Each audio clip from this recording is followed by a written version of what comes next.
د عبدالله او ولسمشر غني ترمنځ تازه جنجالونه راولاړ شوي دي. اشرف غني ولې د عبدالله وزیرانو نه منل؟ اشرف غني په دې اړه څه ویلي دي؟ هیله دا مطلب را سره تر پایه پورې وګورئ. درنو لیدونکو السلام علیکم، وخت مو بخیر. ارګ وایي د کابینې لپاره د عبدالله یو شمېر کاندیدان وړتیا نه لري. ولسمشرۍ ماڼۍ وایي د سیاسي هوکړې پر اساس د عبدالله ټیم ته په کابینه کې برخه ورکوي، خو نوموړی به د ژمنې پر اساس مسلکي وړ کسان ولسمشر غني ته معرفي کوي.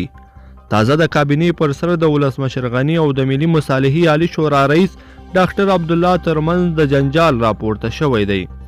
خو د ولسمشر غني ویان صدیقي پرون خبري کنفرانس کې وویل د ولسمشر غني ټول ټینګار پر دې دی چې دا ځل په مسلکي او سیاسي وزن برابره کابینه رامنځته کړای شي او د عبدالله له لوري معرفي شوي کاندیدان وړتیا نه لري. د صحیحون ورځپاڼې د معلوماتو پر اساس د عبدالله له لوري یو شمېر معرفي شوو کاندیدانو سره ولسمشر غني ځکه مخالفت کړی چې مسلکي او د وزارتونو وړتیا نه لري.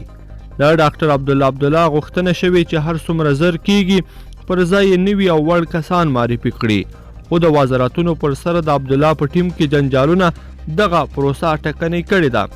د لوړې له مراسمو وروسته ولسمشر غني وویل چې تر راتلونکو 2 اونیو له زړې کابینې سره کار کوي او د یوې ټول شموله کابینې جوړېدو لپاره یې ډاکټر عبدالله ته په کابینه کې د 50 سلنې برخې ورکولو وړاندیز هم وکړ.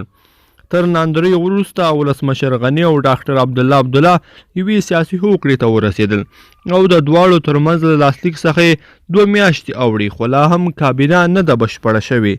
لیدونکو په دې هیله چې دا مطلب به مو را سره تر پایه پورې لیدلی وي. که مو دا ویډیو خوښه شوي نو ویډیو لایک کړئ د سره او چینل هم سبسکرایب کړئ. تر بلې ویډیو پورې ښه وخت د لوی الله په امان.